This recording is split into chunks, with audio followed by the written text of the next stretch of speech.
Hey foodie friends, what's on the menu today? Today I'm gonna make some beef back ribs in the Instapot. Let's do it. So these are made by Swift, and I bought them at my local Food Lion store, but I'm sure they provide to stores around the country, I would imagine. And they just look really good and meaty. That's what I kind of look for, where it's not just all fat. So they look pretty meaty. So what I'm gonna do is put it in my Instapot, I'll show you, and I'm going to use filtered water. And the reason I use filtered water is it gets so hot that I don't want a bunch of the residue sticking to the pot. It makes it harder to clean. And then in the water I'm going to shake in some of my homemade barbecue rub. If you want to know what's in it, just shoot me a comment or use your favorite barbecue rub, and I'll put some of that in the water and then some on the meat. And when it's all over, just put your favorite barbecue sauce on it. I love this sauce. It's my ultimate favorite of all time. And then I'm just going to make things simple and serve it with a side of zero added Bush's baked beans. I know it looks a little rough inside, but it is clean. It's just I've been using it for years and years. And one trick that I figured out over time is to rub some oil around the bottom and the sides, and it cleans up way easier. So I'm gonna go do that next. And I've kind of gotten away from using this little thing on the bottom there, this little rack, because it's hard to clean that out. You got to get a brush and kind of really get all the nooks and crannies. And really it does fine just sitting on the bottom of the pot, depending on what it is. If it's maybe turkey loins or something more delicate, I'll put it on the rack.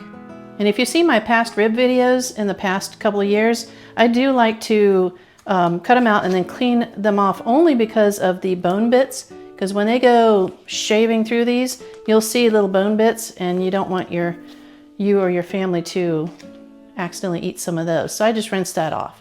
Now, do I pull the silver skin off the bottom? I don't, because it's going to render down and it's going to kind of fall off, and you could just not eat it. The husband usually just eats it. He doesn't care. Or you can grab a paper towel and just rip it off, but I'm not going to do that. It actually helps hold it together a little bit better too when I leave it on. And I've seen some barbecue professionals choose to leave it on too, because it kind of helps hold it together on the grill.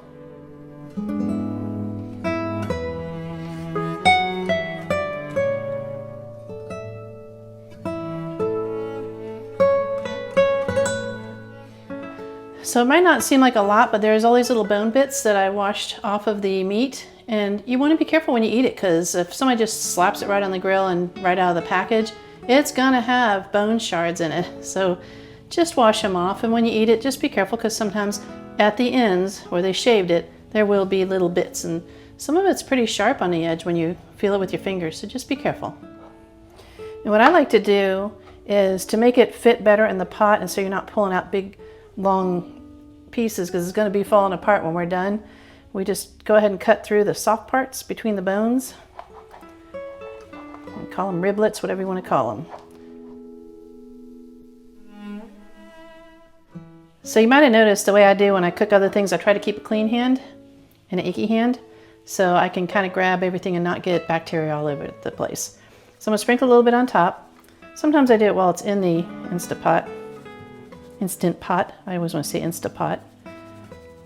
How do you call it? I've heard other people say Instapot. I think Instapot is more catchy. Just kind of pat it in there.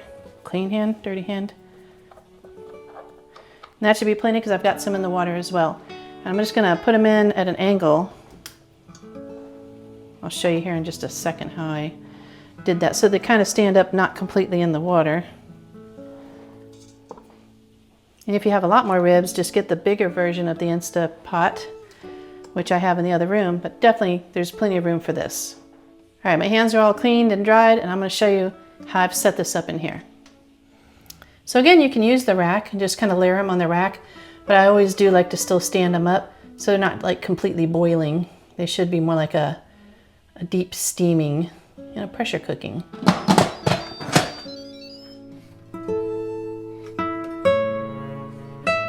All right, so it's going to preheat itself. I've got this in the locked position, so it's not venting, it's sealed. And it'll kind of vent itself, but when it's done, I like to take long tongs and just kick that open. So stay tuned.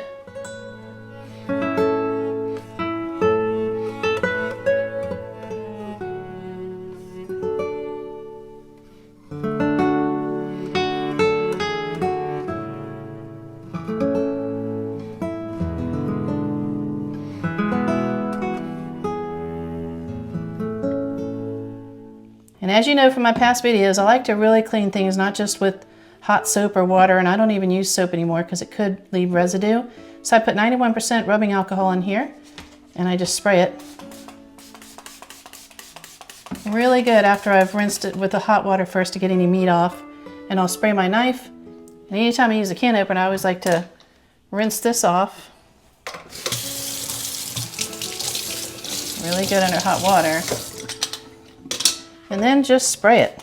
Because I'm telling you, there is some weird stuff that gets left in these can openers. So that's why I do that. It'll kill whatever's in there. So 90 minutes, hour and a half is up. And I'm going to release the steam. It's already started to naturally release some.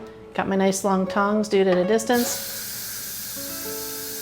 So it's not too bad. It already was starting to calm down a little bit. So I'm going to let that completely finish doing what it's doing completely before you attempt to open the top. Okay, so the pressure's all done. No more steam coming out. It's in the off position. Unplug it. And let's see what it looks like. Oh my, look at that. Wow.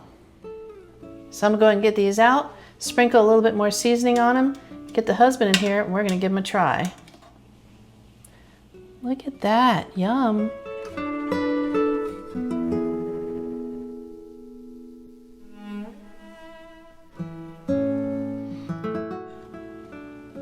Ooh, they're about to fall off the bone, literally. I'm going to try to keep them together until we try them.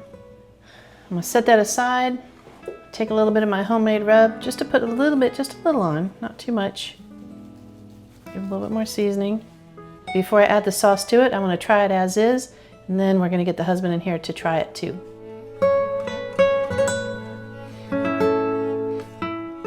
I mean, really.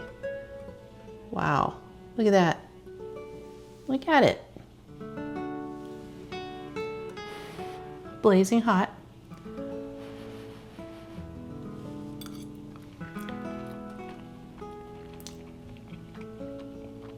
Perfect. In the past, I've also used these as a pot roast with the onions and potatoes and carrots, all the good stuff in it. Now we're going to drizzle on a little sauce, but I wish it had that little top with the little hole in it, and it doesn't, so it comes out really fast. So you got to be careful. Put a little bit on.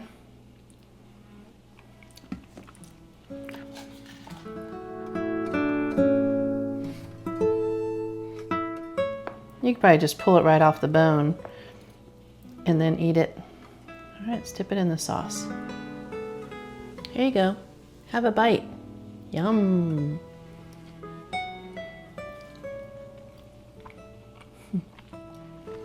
That is so tender.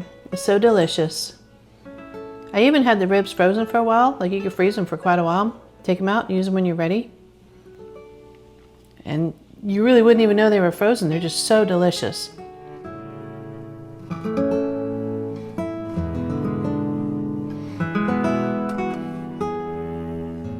So my husband's been working in the garage all day doing stuff. Now he's going to give it a taste test. See what you think. All right, let's see what we have here. Comes off the bone pretty good. Yeah, it's really good. I can taste some kind of brown sugar in it. It's my homemade rub. Yeah. So is it husband approved? It is husband approved. It's very good. Cool. Looking forward to tearing into this. So if you like these type of videos, it would be a huge honor to have you subscribe, and thank you so much for watching.